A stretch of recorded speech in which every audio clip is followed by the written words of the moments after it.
and welcome to Scottish Independence Podcasts. Something a little bit different for you this week. No guest, just me and Marlene, nattering.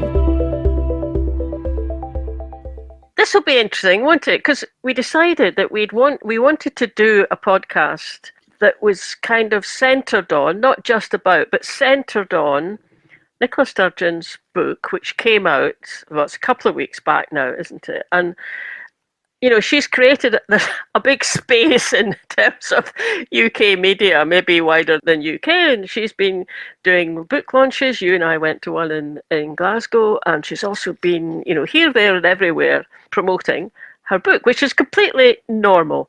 And then there's a sort of but, because you and I listened to some of the interviews that she did, and we kind of went, it's a bit limited, these questions that she's getting asked. And so what we thought was that we'd have a go at just expressing our thoughts around this whole couple of weeks. I think there's another angle as well that might be worth just touching on, which is that you and I, we're not both members of SNP.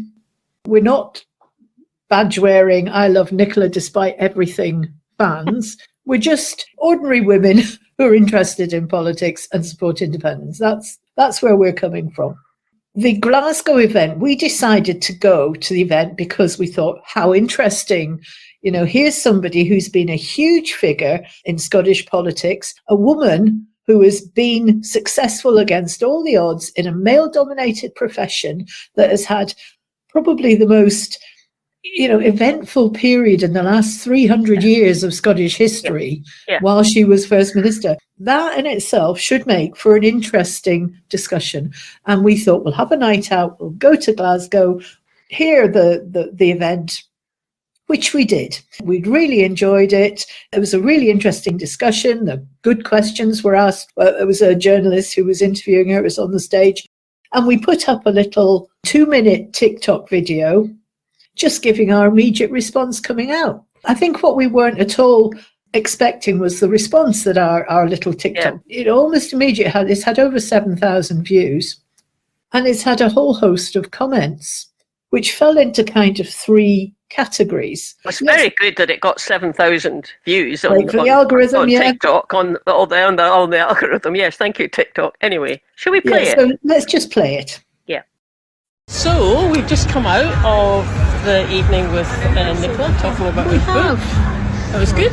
Really enjoyed it. She got, obviously Glasgow, she got a much warmer reception than you would expect given the interviews that we've seen recently from various people. Yeah. And we are going to do a little, maybe a little analysis of that. But was there anything that you heard that surprised you in that? I don't know there was any revelation of secrets necessarily. Well, I just think, I suppose I'm just always having to compare it with the interviews that I've seen her doing on TV, and that was just a simple, you know, that was a Glaswegian audience, and it was like her folk. Now I'm sure we've all got criticism. Well, I mean, you know, we've got criticisms of things that she's done and everything, but basically you're in a hall, like we're her kind of folk and she's kind of our kind of, you know, woman somewhere, and I think she was a bit more sparky and she was more relaxed. She was more relaxed. The humour was back. It was brilliant. I saw her trying to bring a little bit of that in. Certainly that interview she did with the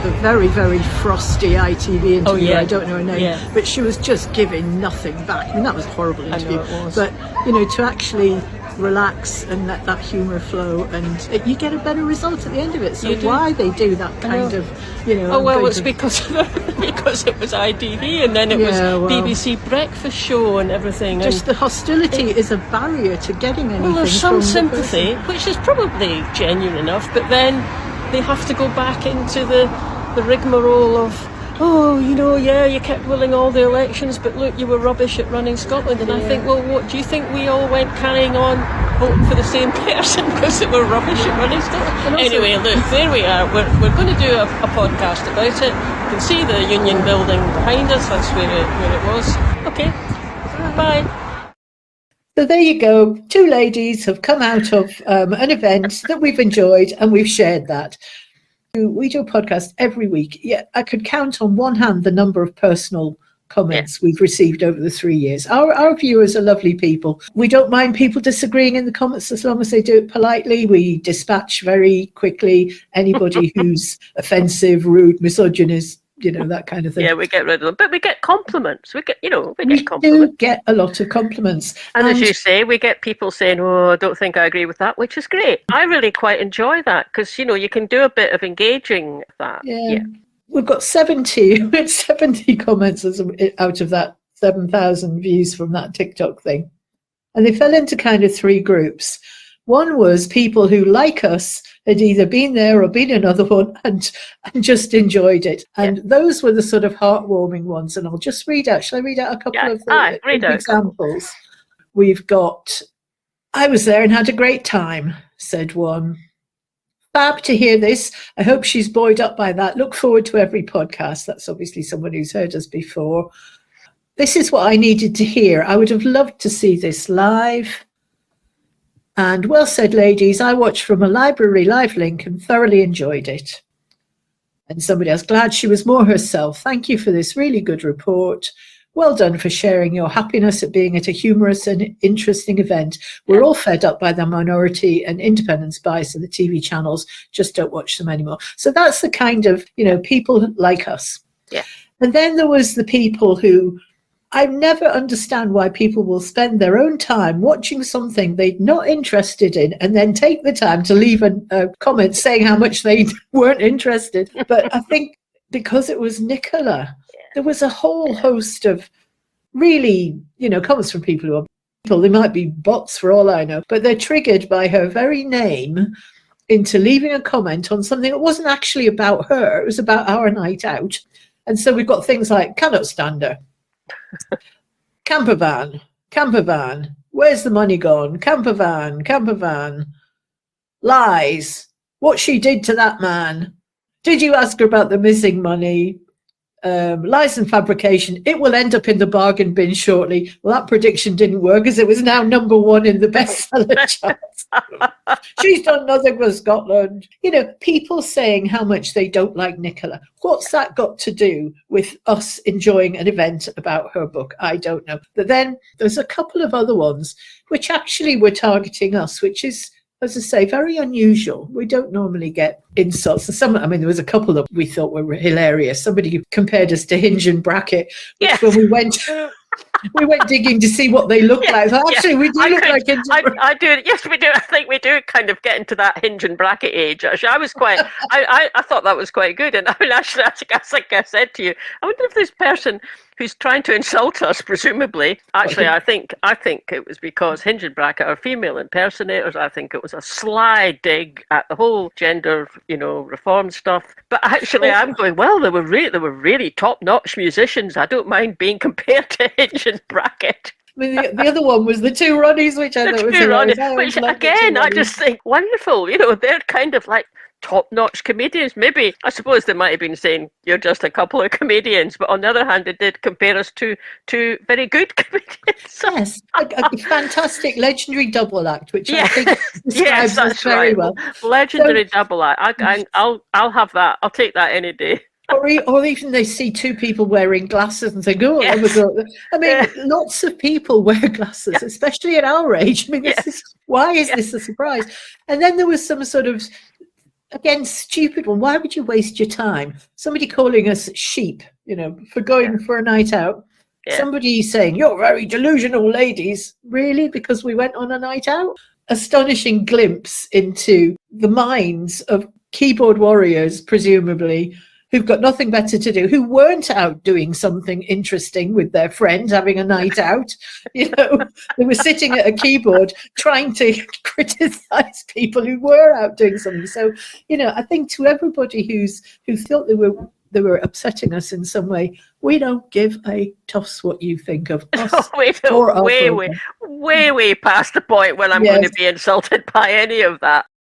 The context for it actually was one that Nicola touched on in that evening, about the abuse that politicians in general get, but women politicians get even more, and the kind of abuse that women politicians get is nasty. No way that those comments in any way reach that kind of level of abuse. But it is interesting that we've never had it before. The minute we start talking about Nicola Sturgeon, wolf. Yeah. And also the number of comments that were critical of Nicola in a discussion that, that she wasn't part of. Yeah. And you think, if that's what they'll put on somebody else's podcast just because her name's mentioned, what are they going to put on something that she's put out? I mean, this is a tiny, tiny snapshot of the kind of fury that is triggered by her existence.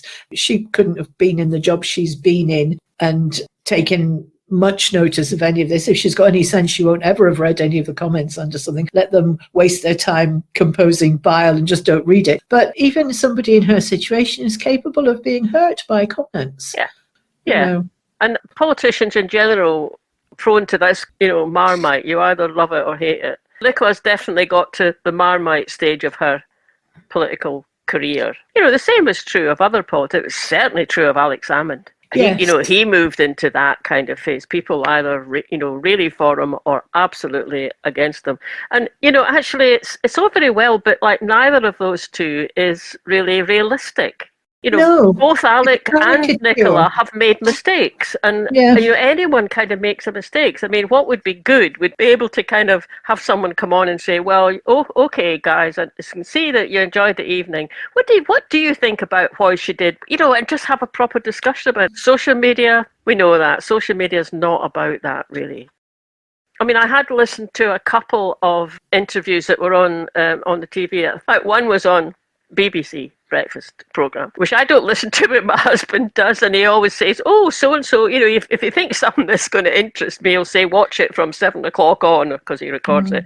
And he said Nicola was on, and I watched it, and I just thought, God, it's like there was this maybe 5 minutes. That's quite a lot of TV time to get.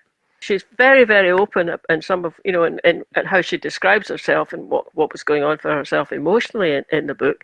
They were covering topics with a certain sympathy, and then it just clicked into a question like, well, of course, you won all those elections, but the SNP have been rubbish at running Scotland. Kind of like, I was going, God, where did that come from? So a broad statement, and then you could see it, like, Nicola was a bit, she said, I'm here to talk about my book, but I think I could argue back with that. And the woman presenter said, well, the NHS is so bad, and the attainment gap in schools is really bad, and Nicola goes, I used to be the Cabinet Secretary for Health. I could tell you quite a lot about the NHS and the schools. There's changes being made, and she said, there's all these PETA results. Now, as it happens, I know what this woman was referring to, but I bet she didn't. Someone has given her a bit of paper, said, say that. If Nicola says anything in response, talk about PETA results. So I picked that up, but I heard the same thing happening in other interviews. They would get to a certain point, and then there's the trigger happens. Well, you won all these elections, but look, you're really been rubbish at. And I go, do you think Scots are going to carry on voting for a party to get them to run Scotland if they've been rubbish at it? I mean, do you think we're really that daft? And it's not to say that there aren't I've got loads of criticisms about, not so much about what the SNP have done, more about what they haven't yet done. But they're talking to a woman who's written a book, but it happens to be the woman who's been the kind of arch enemy of the British state for a long time. And that's kind of where they end up with it. It kind of turns round to, we better remember who we're talking to, and she can't get away with too much. And it's this sort of push button trigger thing that I kind of wish that next time somebody trots out, your health's rubbish thing, in what way is it rubbish? Because compared to England, most of our health services are doing a lot better, and half of them aren't privatised. They certainly cost less. It's said often enough that it's almost as if it's so blindingly obvious in these reporters' heads that it must be true, that they never stop to query, is it true? That's the paradigm that's been handed to them, and they can't see past it. And because most people don't bother to look past what they're being told, then that becomes it's like the whole, deep fried Mars bars. We all eat deep fried Mars bars for tea every Friday. Do we? I've never had one yet, actually. I don't know anybody who's had one. I've not had a deep fried pizza either. I mean, Yeah. I've kind of lived a rather boring kind of life so far. Well, that'll be our next night out. That'll be our next night out, yeah. And then I think you commented to me at one point about you'd think that she'd only done 3 things in her life. Yeah, that's it. Because, I mean, I don't watch BBC or any of the mainstream media, but I do see clips from it on YouTube. This woman's had been a political career for 25 years, as we said before, in one of the most turbulent and interesting times in Scottish politics. She's been the longest serving FM ever. And like her or hate, you've got to accept that is no mean feat. She's won 8 elections. But the only 3 things there was any interest in was the fact that she was arrested, the fact she'd been pregnant at one point, the fact she'd fallen out with. So it's only her in relation to her relationship with someone else, a man, her as, a woman doing something that women do, her having been humiliated essentially on national TV by the pantomime of Police Scotland sticking murder tents in her front garden.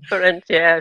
Oh, it's just nonsense. Yeah, isn't it? It's lazy. That's what annoys me. Yes, it's lazy. It's lazy. Yeah, and there were a couple of interviews that were actually good. There was one that came from Irish TV when the 2 presenters, I'm sorry, I don't know who they are, but they were genuinely interested in asking questions in a sort of welcoming, pleasant way as professional interviewers. They weren't doing this gotcha thing and, I've got to stick the knife in about this. And the BBC ones were horrible. There was a few podcasts, the rest is politics. Alistair Campbell and Rory Stewart, yeah. He was quite defensive, but Rory was much more just open, I would say, just listening to what she said. And come the end of it, he came around going that the only time I met her before, she was really quite frosty. But this time, what a nice person. I really liked her. I warmed to her. She was really, really interesting. I haven't listened to the Rest is Politics podcast with her yet, although it's on my to-do list. I like the newscast programme, a variety of presenters. One of them is Adam Fleming. One of them is Laura Kuenssberg, and there's another guy whose name I've forgotten. Adam Fleming, he did a podcast it's just a conversation between her and him, and it's really good. He starts off by saying, I read the book yesterday, and I'm going, what? You read it in one day? Because it's, got it here. I mean, it's big, it's thick. I haven't finished reading it yet. He said, I was sort of surprised because, most books by politicians, to be honest, they're a bit boring because it's just a list of I did that and I was in that conference and so-and-so said that. And he says, of course you are talking about things that you did. But he said he thought it was, as much as anything, it's a book about her relationship with herself. And I just thought that was just quite a telling comment. And he said that right at the beginning. Yeah, Alistair Campbell, Rory Stewart, Adam Fleming. We've said those podcasts that we like the questions in them. The thing that those 3 guys have in common, they're Scottish. Rory Stewart, he's terribly posh Scottish, but he's still Scottish. Alistair Campbell's Tony Blair's right-hand man, is down in England, part of the Labour establishment, but Scottish, takes his bagpipes when he goes abroad. And Adam, not so sure about what his background is, but he's obviously Scottish. And I just thought, it's not that when I'm saying that, I'm not saying it because I think that makes them more sympathetic. I don't. I think they're all 3 good journalists and they ask good questions. But I think maybe they knew the kind of angles to come in on because of that common Scottish kind of background that certainly some of the other people we've seen interviewing or on BBC just on ITV just didn't. So I just thought that was intriguing. It's a Scottish cringe, isn't it, really? Coming from a working class background and having to convince yourself that you're good enough to climb out of that. When society... I don't think Rory Stewart didn't have that problem. No, Rory didn't, but maybe might be able to understand it. I think it was the Rest is Politics one. They talked quite a lot about Thatcher and the effect of Thatcher's politics on Nicola as a young teenager kind of growing up and understanding, not just a kind of general, anyone, English or Scottish or not, or Welsh, could say, oh God, yeah, Thatcher, that, and you could think of things to say, but I think they knew there was a very particular effect that Thatcher had in Scotland that would have affected a young teenager beginning to think, I want to do something about that. Yeah, I was just struck by it. The other dimension that comes in, though, I mean, okay, yes, they're all Scottish. I don't know about Adam guy. Rory and Alistair are not pro-indie. I don't know about Adam. You kind of put it like this, they're never going to let you know in advance of it being indie. But I don't think either Rory or Alistair are. Well, Rory is quite anti, but he was very interesting because he was in government at the time of the referendum and just after it, the Brexit referendum as well. And he said when Boris became Prime Minister, they were certain it was the end of the union. Yeah. And they were terrified. Yeah. And when you think, I mean, that's the one bit that for me, that was the opportunity we had that I think Nicola bottled it at that time. Talking about a kind of feeling guilty about things or a lack of esteem, or she talks about it, and she did on that evening that you and I went to see her, as feeling it's the imposter syndrome. That's a well-known thing that happens with people that they find themselves in a big job, I suppose, or maybe a very big and public job if you're a politician, and you're sitting there going, oh God, how has this happened? Am I really the person to do it? And, she talks about that quite openly. I mean, to my mind, actually, maybe even too much. This is where I thought it was quite interesting in that we've both been professional women in a man's world. I think there's certain things we can relate to that she's had to, overcome and obviously has done. But just what you were saying there about imposter syndrome, there was a study done that said women will only apply for a job if they think they meet more than 90% of the criteria in the advert. Men will apply for a job if they reach about half, 40+%. That is to do with confidence. They might well get it, only being able to do 40% of it because they'll put themselves forward.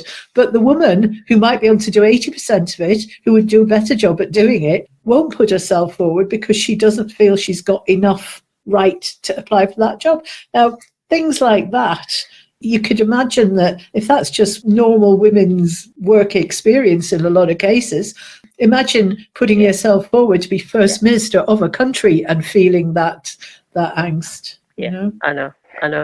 It's true, isn't it? I mean, if I go way, way, way back, it's like, I studied chemistry at university, at Edinburgh University, and a third of the class were female, which was higher than, it was always kind of going up, was higher than it's been. When it came to the final exams, honours exams, more than half of the people who got first class degrees were women. And it's that thing about there's a barrier to get over to maybe think about, I could study chemistry in a way that there isn't quite so much if you think I could study French. Not disparaging people who study French, but there was something a bit that came in if you were doing something like chemistry, maths, physics, something like that. And maybe because of that, you were better at it than some of the young guys who'd applied to do the same course at university. I think I say I haven't finished reading the book yet. I normally, with a book, I start at the beginning and I go work my way through to the end, because that's usually quite a good way to read a book, isn't it? And I've not been doing that. I've been dipping in. Unfortunately, I must say her chapter headings are terribly unhelpful when it comes to just thinking where will the bit about Boris be. However, there's a very good index at the back, so I've been dipping into things. And I was reading a bit about the whole Brexit referendum and post that, and she's talking about David Cameron and Theresa May. And one of the things she says about Theresa May is that, she kept feeling that they could have had a productive connection with one another. And she gives some examples of how she tried to break the ice a bit if they were just one-to-one and things, and it never worked. Chit-chat wasn't going to happen. Theresa May would just go awkward and then turn to her notes, read out the script kind of thing. And Nicola says at one point she thought, right, okay, I'm not going to try that again. That didn't work. But she does say about that she felt that she and Theresa May could have worked out an agreement which gave Scotland, we would still be out of the EU, but we could have given Scotland a closer relationship with the EU, something more akin to what Northern Ireland's got. Something like that. There was a paper done at the time. Yes, that's right. And that's right. She refers to that. Yeah, Scotland's place in Europe. And, she refers to that. And she was sort of making the point that would have been, if that had come to pass, there was much more to be gained for Theresa May in that, because it meant that, Scottish MPs would back it, much less to be gained for Nicola, because, she wasn't talking about independence. She was talking about a different kind of relationship. And, she just kept saying, when we sent her all the information, we got together, we sent it, we raised it up, we sent it to them. And if Mrs. May looked at it, it was cursory. She had a hard enough time, from her point of view, trying to make something happen that would hold England together, or hold the Tory party together in England. Adding Scotland into the mix was just going to make everything more difficult. So I just thought it was just fascinating reading about that. Yeah. Actually, another thing that I caught my eye, because I'd sort of forgotten about it, was, do you remember after the Brexit, so almost immediately after, day after the Brexit thing, and then David Cameron had phoned her to say, look, I've lost, I'm going to resign. I can't carry on like this. It's only the honourable thing to do, kind of thing. I think he also felt he wasn't the person to lead the negotiations, because he'd, sick at heart. One of Nicola's advisors said, look, we've got a lot of European citizens living in Scotland, and they're aghast at this. Can you do something? Can you say something? And that she did, if I remember, actually, she said, she wrote it down here. I remember she said, this is your home, you're welcome here. Yeah, that's right. She said, I want to take the opportunity this morning to speak directly to citizens of other EU countries living here in Scotland. You remain welcome here. Scotland is your home, and your contribution is valued. And she carries on and says, when she remembers what she said at that point, she often thinks about one of, it's Maya Angelou's quote from Maya Angelou, which is, people will forget what you said. People will forget what you did. But people will never forget how you made them feel. And, she was trying to just help EU citizens in Scotland feel a bit better after what must have been a gut-wrenching decision. Yeah. It's gut-wrenching for all of us, but, especially for them. But anyway, shall I tell you what happened when Boris came to visit after he got made? Yes. What's so funny? I remember, I was out there in Edinburgh in the street shouting because there was a whole protest. Were you near Bute House then? Yeah. When Theresa May came to see her, of course, there's a whole thing about how the media treated her and Theresa May. Do you remember? Legsit. Yeah, I remember Legsit. Dreadful, probably the Daily Mail or something. Yeah, the Sun.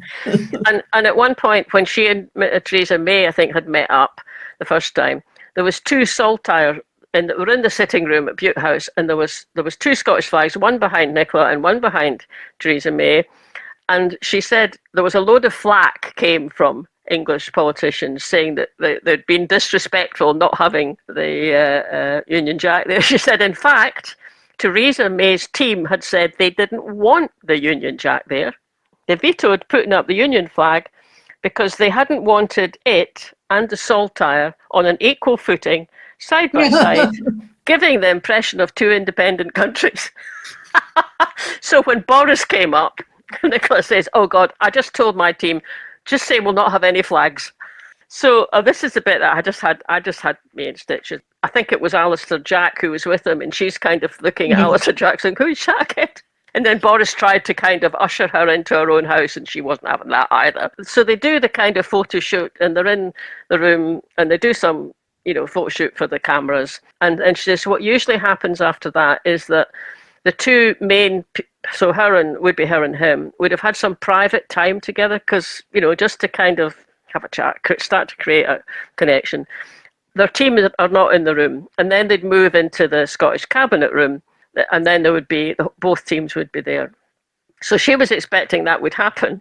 But then Boris's chief of staff was adamant that there would be no one-to-one time at all between Boris and Nicola. And she carries on, she says, the subtext appeared to be that they couldn't trust what he might say or agree to with no one else in the room.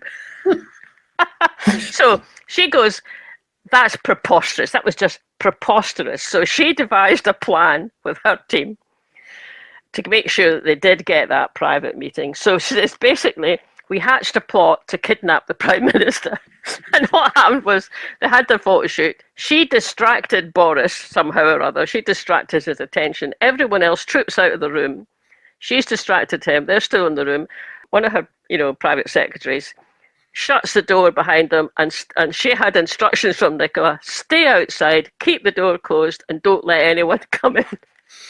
So they had, in the end, her and Boris had, half an hour's kind of chat. What did they talk about? She didn't go into details, but she says, in one sense, it was a breath of fresh air, being able to converse so easily with a Prime Minister after the rather stilted interactions with Theresa May.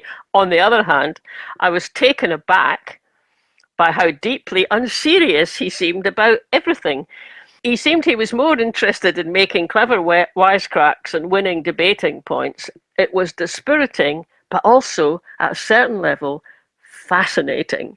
So she goes on, and what she said, what she didn't know, was that on the other side of the door, his chief of staff was, almost literally, trying to wrestle her private secretary to the ground in an effort to get back in the room.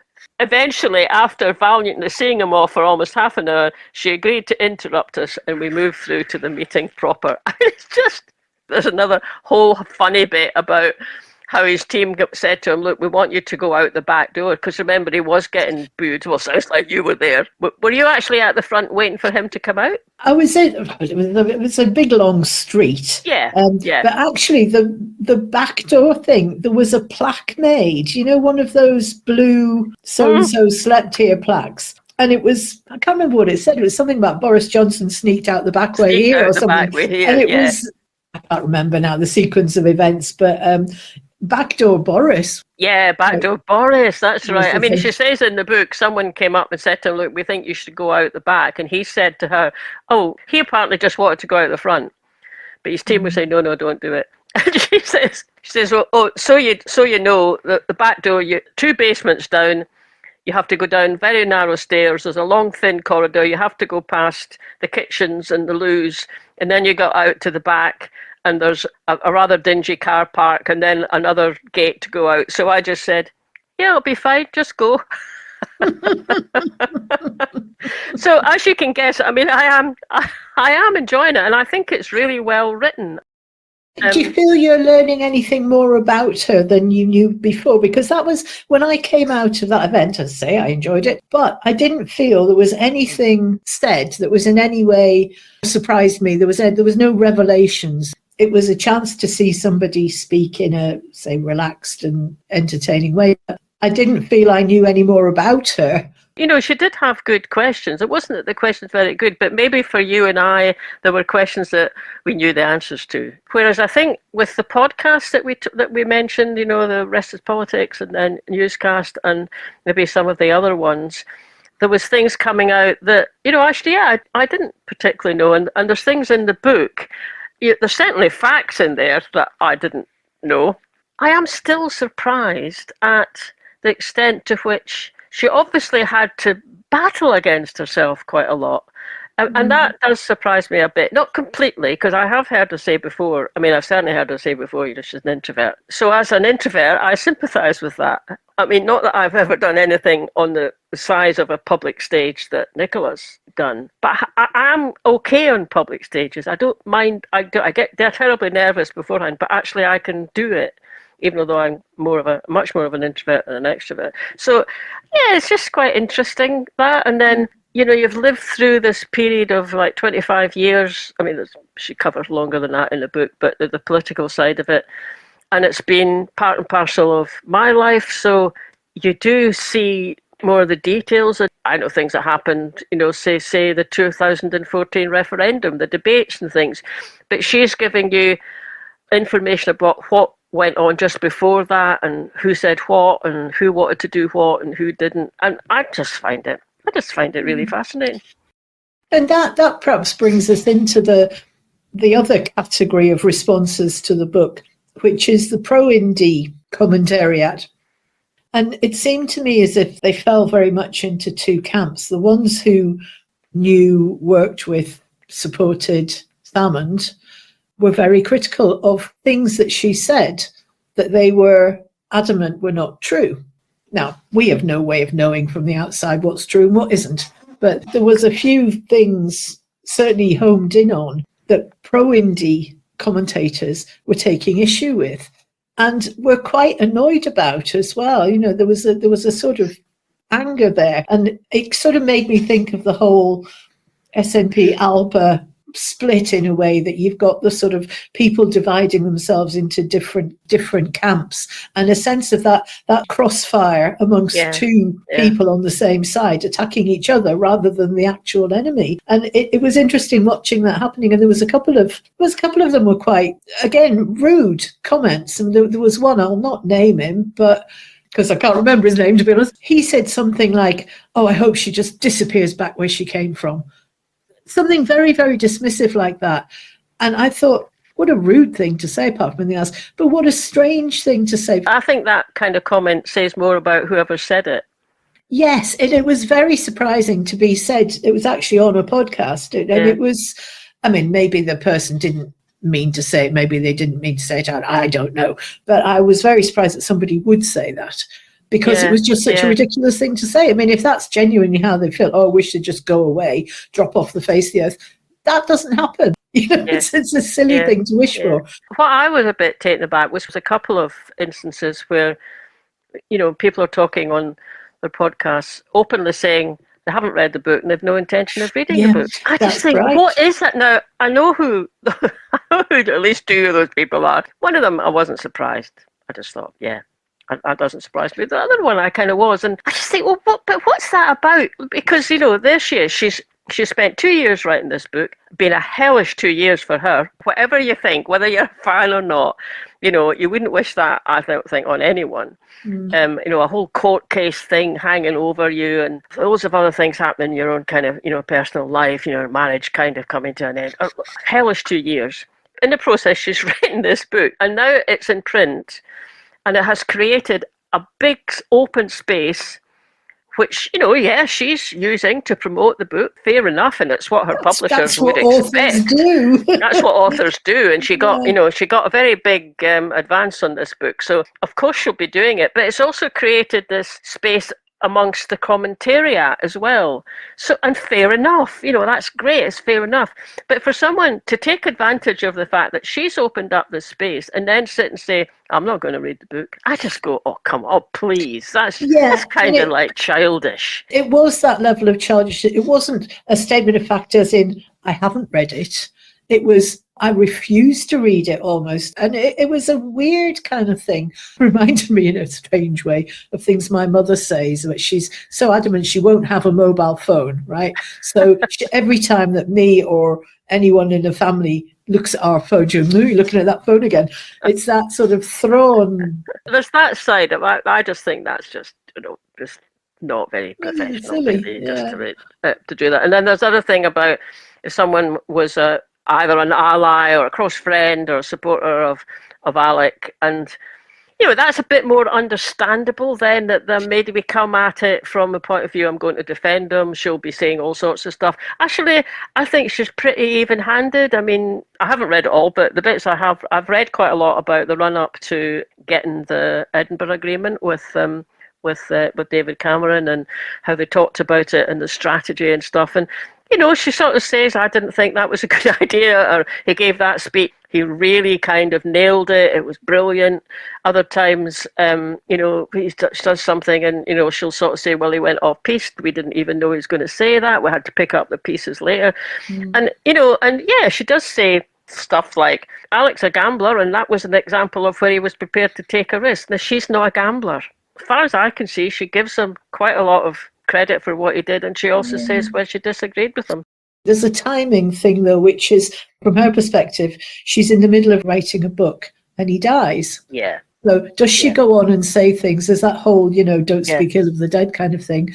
Yeah. But well, she did say on one of the I think it was with Newscast, he's part of her life for so long, so he keeps coming in all the way through it. But there's a particular bit when she's talking more about him. I haven't got to that chapter yet. I think it's the one around the court case, and she does sort of say she thought, well, I just take that out, and then thought, well, I can't do that either. I've reported there's been a little bit of backlash from the family. Again, I think it's querying the accuracy of some things that have been said, and I don't know that what the details are or not. I just think it's interesting that the responses from all these different people with all their different perspectives and all the different, whether they're pro or anti-Scottish, whether they're Scottish or not Scottish, whether they're podcasters, whether they're salmon fans, whether they're people who absolutely hate anything to do with Scotland, everybody's got a reaction to this book that is somehow more than the book, or that the book would warrant, because anybody else's memoirs in a political sense, it would be about the book, whereas this is much more, it seems to me, about the emotion of the characters involved. It's an extraordinary thing. It's sort of somehow not just a book being launched. It's quite interesting just trying to think that through, because I think you're right. I mean, it's partly because she was so successful and she was so popular, post the 2000 and becoming the SNP leader, the Hydro kind of exhibition hall in Glasgow. I mean, I think it takes 12,000 people. It was jammed to the gunnels, and she was on the stage, and so you go from the kind of heights of that sort of popularity. Now, that was popularity within the independence movement, right? It's not necessarily the other part of the country, but within the independence movement, that kind of popularity. And then there was what she did in COVID, which, I think that just gained such respect across the whole, whether you're pro or anti-independence, didn't matter. That just, I think, gained such respect, because there she was day after day after day saying, so many people died yesterday. So, I mean, and she does say in the book, that just left her physically and mentally exhausted. And I mean, I remember at the time thinking, well, where the hell's Boris? Because you don't get him coming Trump out every day. Well, yeah, exactly. But and in a way, I was also very pleased that Boris wasn't there every day, because he was hopeless at it, and he certainly wasn't about reassuring people. And she does talk a lot about that. Like, she was it was horrible. No one knew what was going to happen. You'd think it happened, and then we thought maybe we were getting through it, and then another variant comes through, and she had to go on the next day and say, look, there's a new variant come through. We have to stay in the lockdown. We can't ease it yet. And I just, I think that way she just gained immense respect. And actually, not only in Scotland. I mean, I've got friends down in England, and they tuned in to her daily ones because that was what they trusted.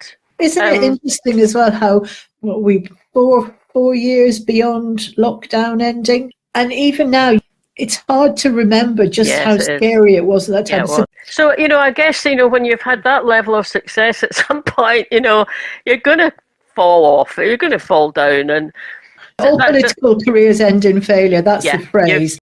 It's almost as if the expectations, because of their position, are that they're somehow not human anymore. They can't have any human frailty or any human weaknesses, or even just what's reasonable to expect one person to do. And when you think what we expect from our MSPs, our MPs even, it's like 24 hours a day access we demand of them. We expect them to know absolutely everything that's ever happened within their sphere, or that we expect them to never make any mistake, never get anything wrong, explain everything instantly. It's just not reasonable to expect anybody to be able to do that. That's true. That's true. And I think with her, and I mean, thinking about how she was definitely the darling of the independence movement in 2015, that election, 2015, after we lost the independence referendum, suddenly we've got winning. It wasn't quite all of the MPs to Westminster, but it was, all but a handful, if even much of a handful. So that level of success. But then you get year after year after year after year, and we're not independent. And you and I, we hear people saying that, coming out with, well, the argument seems to be, well, if we're not independent yet, that must mean that the SNP are not interested in independence, or Nicola Sturgeon wasn't interested. She just got to the point where she's just not interested. Gravy train. And it's such an illogical thing. Like, because something hasn't happened, for which there are many reasons, not least Brexit and COVID, but because it hasn't happened, the argument goes, that means that she's lost interest in making it happen. S&P have lost interest in making it. And then you get to, oh yeah, they just want to line their pockets. They just like their big salaries. Not that they get very big salaries. So that happens, and then the splintering all starts as well. And not only was there the Alex Nicola fissure, and now we've got a fissure between, the SNP and the independence movement. There's a gulf between those two in terms of support for indies. So, and I mean, at one point when Adam Fleming was talking about her stepping down as First Minister, and what kind of shock that was, I was going to do a Pilates class or something up at the gym. I just got into the gym, the TV screen. I could see it was Butte House, and and Nicola seemed to be about to say something. So I stopped, myself and a guy next to me, I don't know who he was, but we both stopped and we listened. I went, my God, she's resigning. It was that sort of apparently like out of the blue. And, Adam Fleming, when he was talking to her, was sort of talking about that. And, she says, yeah, she knew she was just at the end of her time as First Minister, mentally exhausted, physically exhausted. She said COVID more than anything, but she also began to think that she had begun to represent the polarization in politics that was happening.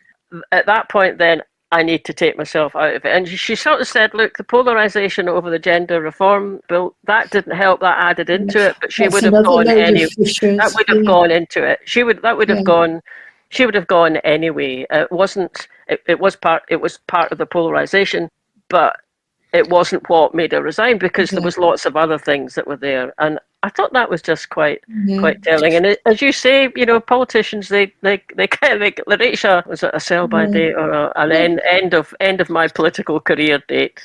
I haven't read the book. I'm hoping you'll lend it to me when you're finished with it. But Are you doing a podcast? I haven't read the book. No, I'm not making a political point. I just haven't read it yet. Just depending on me. As I say, I haven't read, but you can see. Look, I've been too stingy. That's what it is. I was swatting. I put in post-it notes to remind me what to talk about. What occurred to me at the time was that the two leaders during COVID who I think had the best, most admired approaches, it was Nicola Sturgeon, but also Jacinda Ardern in New Zealand. Yeah. And I thought it was interesting that when Ahern resigned and she said, I just don't have anything left in the tank. And Nicola said, well, I've got plenty left in the tank. But it was weeks after that she resigned. And I thought, I wonder if it was a sort of, you can step down just because you want to, as if Jacinda going had actually shown her a path that she hadn't maybe necessarily known was there. And I've no idea. Maybe you can tell me when you get to that bit in the book. No, I'm not going to tell you. You'll just have to read the book. So, we've chatted on here for quite a while, and I hope people do get hold of the book. I'm sure it's in libraries. You don't even have to buy a copy. And probably it is reducing in price, because that's what happens, with books. It will come out in paperback and be a bit cheaper. Get it on your Kindle or something. But so I hope people do go and read it, because it is fascinating and it's well written. Well, I will certainly enjoy reading it when you lend it to me. But yeah, I will. Okay, I'll do that. Yeah, I mean, these things inevitably do end up in bargain bins in bookshops.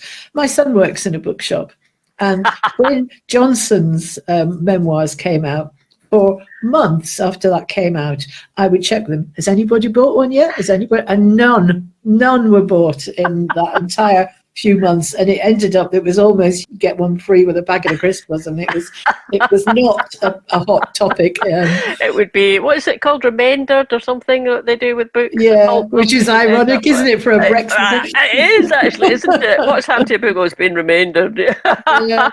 Anyway, for the moment, Nicola's is number one in the Times book list at the moment. I think it's possible to read a book to see what it says. It doesn't mean you love the person. It doesn't mean you hate the person. It doesn't mean they're completely right about everything. It doesn't mean they're completely wrong about everything. So that was a fairly unstructured discussion from our perspective, just things that occurred to us. You might not agree with us. You might have different views. That's absolutely fine. You're allowed to disagree. Absolutely. Thanks for listening, everybody. Hope you enjoyed that. Don't forget to subscribe to us wherever you get your podcasts. And if you're listening on YouTube, you can click the little bell and you get a reminder whenever we put out a new episode, which is every Friday. And sign up for our mailing list. You can do that from the website. And we always send one out at the beginning of each month to tell you what's happening. Last but not least, you can buy us a coffee on coffee.com. And we'll catch you later. Bye now.